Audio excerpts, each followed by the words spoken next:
Bonjour.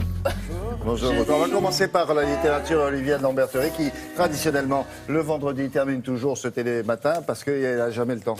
Alors on va lui en donner un petit peu plus. Je vais prendre le temps de tout le monde, là, Voilà. que cela soit dit. C'est intéressant, c'est pas un roman là, dont vous allez nous parler en premier, c'est le plus gros des deux là-bas. Oui. De quoi s'agit-il ? Ils ont vécu le siècle par Mélanie Loisel aux éditions de l'Aube. Vous savez, il y a des livres qui sont éclairés par leur histoire, leur making-of leur donne une valeur ajoutée et c'est le cas de celui-là. Mélanie Loisel, petite jeune journaliste, elle est née à Fermont. Fermont, c'est une ville qui est aux confins du Labrador et du Québec.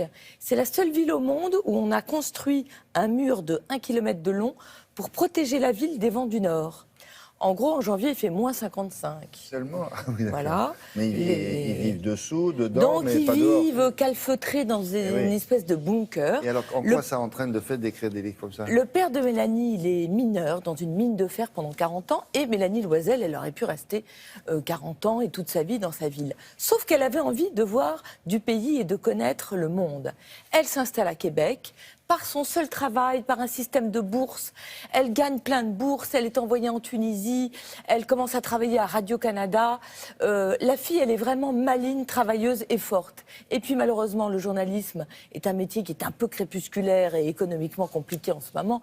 Un jour, elle n'a plus de boulot et là, elle se dit, je vais rencontrer les témoins qui ont fait le XXe siècle.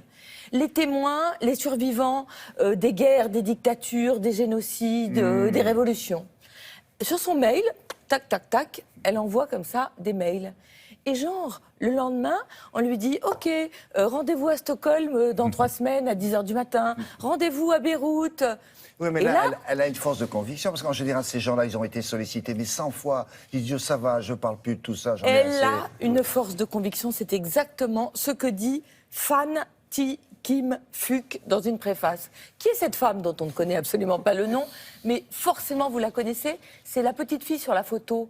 Vous voyez la petite fille sur la Bien photo, sûr. brûlée au napalm pendant la guerre Bien du sûr, Vietnam. bien sûr. Et elle fait partie des gens à qui Mélanie Loisel écrit et à qui elle va dire oui. Et dans une très jolie préface, elle dit... On lui fait confiance et on lui donne, elle nous donne envie de parler. Moi, je pense que c'est aussi à cause du boulot. Parce que Mélanie Loisel, quand elle arrive à rencontrer les gens, elle a bossé. Et le secret d'une bonne interview, c'est quand on sait déjà beaucoup de choses sur les gens et que du coup, ils vont en dire beaucoup plus encore. Alors, elle a rencontré comme ça 62 témoins. Alors, ça peut être un rescapé de la Shoah, qui raconte qu'il est sorti de 3 ans de concentration, il avait 3 dents, il pesait 35 kilos, et en même temps, il a 90 ans et il lui dit « La gentillesse, le partage et l'honnêteté, c'est ce qui compte dans la vie, ne l'oubliez jamais. » Alors, ce qui est intéressant dans ce bouquin aussi, vous dites, oui, mais enfin, c'est tragique, ces témoignages, mais je les ai déjà plus ou moins entendus. Là, curieusement, il y a quelque chose de neuf. Non. C'est bizarre. C'est des gens qui n'ont jamais parlé comme ça, et puis parfois c'est des gens qui n'ont pas non plus parlé. C'est beaucoup d'histoires de résilience. Comment on fait quand on a survécu à Hiroshima? Comment on fait quand on a Hiroshima, survécu? elle est des témoins aussi. Il y a une surveillante, Ah il y a ouais. une survivante d'Hiroshima, c'est invraisemblable. Ouais. Et qui toute sa vie s'est dit pourquoi moi? Il y a, alors après vous avez vraiment, c'est un tour du monde. Il y a aussi bien abordé la révolution cubaine, la révolution argentine, les droits des femmes, l'apartheid. Il y a l'avocat de Nelson Mandela. C'est un des plus beaux textes. Il est dément, ce texte, où il raconte comment il allait rendre visite à Nelson Mandela en prison, qui lui présentait ses geôliers en lui disant « Voilà ma garde royale ». Parce que vous avez comme ça des détails, si vous voulez, de la vie que les gens n'ont jamais dit.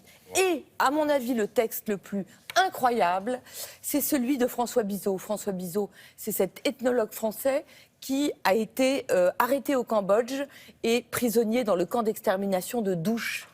Il y a une réflexion sur ce que c'est que le bourreau. Quelle est la différence finalement entre un homme, un humain, entre vous qui êtes dans le camp d'extermination et entre le bourreau? C'est la chose la plus poignante et intelligente que j'ai lue depuis longtemps. Et entre le bourreau qui prétend « je ne fais qu'obéir aux ordres ». Exactement. Toujours la même phrase. Voilà, c'est cette thématique-là qui est explorée. Je trouve que le livre donne des frissons. Est-ce que ils ont survécu finalement? J'ai l'impression. Oui, souvent ils ont survécu, absolument. Ils ont vécu, ils ont survécu, bien sûr. Ils ont survécu, comment ils ont fait? Bon, si vous avez un ado qui passe le bac, autant vous dire que là, c'est même pas que vous allez à votre librairie, c'est que vous y courez. Parce que à chaque fois, en plus, elle remet les choses dans leur contexte. Oui. Elle vous raconte le Cambodge en 10 lignes. Le contexte, tout le contexte. Le contexte, oui. voilà. Et puis même si vous n'êtes pas un ado, ce que malheureusement je ne suis plus, c'est absolument passionnant. Physiquement, oui. C'est un livre humain, rare. Et comme je voulais un tout petit peu vous faire sourire après, on a le des temps ou pas paroles Oui. aussi, des témoignages. Nos enfants sont des poètes, de Dominique Reich. En plus, c'est illustré par Claire Bretéché. Donc déjà, moi, ça peut me faire ma journée. C'est chez Autrement.